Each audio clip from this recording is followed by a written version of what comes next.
आजमगढ़ के सपा सांसद धर्मेंद्र यादव अयोध्या पहुंचे। वहीं महर्षि वाल्मीकि एयरपोर्ट पर मीडिया के सवालों का जवाब देते हुए पहलगाम आतंकी हमले पर कहा, समाजवादी पार्टी के साथ साथ पूरा देश सरकार के साथ खड़ा है। सरकार को पाकिस्तान के खिलाफ कठोरतम कार्रवाई करना चाहिए। जातीय जनगणना को लेकर कहा, पीडीए और पार्टी की जो एकता है, अखिलेश यादव का जो शानदार नेतृत्व है, जिस नेतृत्व पर पार्टी के लोगों को भरोसा है, उसके दबाव में आकर केंद्र सरकार ने जातीय जनगणना की घोषणा की है। इस घोषणा का हम समर्थन करते हैं। उम्मीद करते हैं जातीय जनगणना में हेराफेरी नहीं होगी। किसान नेता राकेश टिकैत की पगड़ी उछालने पर धर्मेंद्र यादव ने कहा, राकेश टिकैत की ही नहीं पूरे किसान परिवार का अपमान हुआ है। जहां बीजेपी वाले पगड़ी उछाल रहे हैं, वहीं सपा के लोग जाकर पगड़ी पहनाकर उनका सम्मान करने का भी काम कर रहे हैं। वन नेशन वन इलेक्शन पर कहा, ये केंद्र सरकार की तानाशाही है, षड्यंत्र का एक और हिस्सा है। ये पूरी तरह से गैर संवैधानिक है।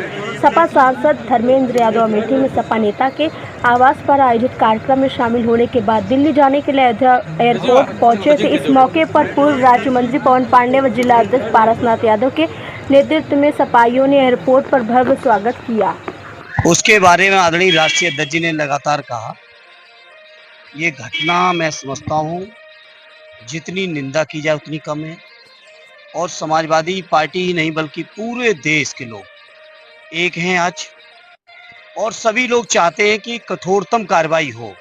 अब ये सरकार की जिम्मेदारी बनती है वो कार्रवाई करे। और आदरणीय राष्ट्रीय अध्यक्ष जी ने कई मौके पे इस बात को कहा है, सर्वदलीय मीटिंग में भी कहा है, प्रेस के माध्यम से भी कहा है। हम समाजवादी लोग देश के साथ है, सरकार के साथ है। सरकार फैसला ले और कठोरतम कार्रवाई करे। ये जो दुर्भाग्यपूर्ण घटना हुई है, इस घटना का मुंह तोड़ जवाब होना चाहिए। अब उनके बारे में क्या कहें, और आप लोग भी पता नहीं क्यों इतना मऊ का रिजल्ट को देख लिया करिए।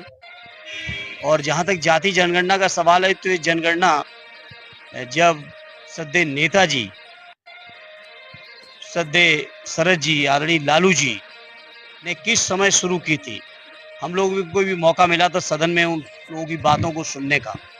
लगातार समाजवादियों की मांग रही है, और समाजवादियों की जो एकता है, पीडीए की जो एकता है, आदरणीय अखिलेश यादव जी का जो शानदार नेतृत्व और जिस नेतृत्व पे भरोसा है पीडीए को, उसके दबाव में जाके प्रधानमंत्री जी ने और केंद्र की सरकार ने घोषणा की है।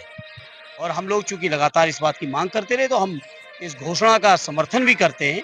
साथ ही ये उम्मीद करते हैं कि हेराफेरी नहीं होगी। जैसी वोटर लिस्टों में सुनने को मिलती है, वैसी हेराफेरी जाति जनगणना में नहीं होगी। निष्पक्षता के साथ, सच्चाई के साथ ये जनगणना हो, ये पूरा पीडीए परिवार चाहता है, पूरा देश चाहता है। ये भारतीय जनता पार्टी के लोगों की हमेशा यही नियत रही है। आप सोचिए, ये केवल व्यक्तिगत तौर पर राकेश टिकैत साहब की ही नहीं, बल्कि पूरे किसान परिवार की, किसान समुदाय का अपमान हुआ है। और मैं समझता हूँ किसान समुदाय के लोग, किसान परिवारों के लोग कभी अपनी पगड़ी का अपमान बर्दाश्त नहीं करेंगे और जवाब देंगे। जहाँ बीजेपी के लोग राकेश टिकैत जी की पगड़ी उछाल रहे हैं, वहीं समाजवादी लोग जाके पगड़ी पहना के उनका सम्मान करने का भी काम कर रहे हैं। इस बात को पूरे देश और प्रदेश के लोग देख रहे हैं। ये पूरी तरह से भारतीय जनता पार्टी की तानाशाही फैलाने का एक षड्यंत्र का एक और हिस्सा है।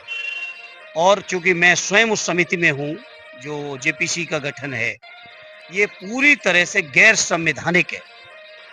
संवैधानिक तौर पर ये संभव ही नहीं। बाबा साहब ने जो संविधान बनाया, उस संविधान जो प्रावधान है, उन प्रावधानों का ये खुला उल्लंघन है। प्रांतों के जो हक, अधिकार, स्वायत्तता है, उसके ऊपर पूरी तरह से कुठाराघात है। और जो तर्क दिए जा रहे हैं वन नेशन वन इलेक्शन के, कोई तर्कबाजी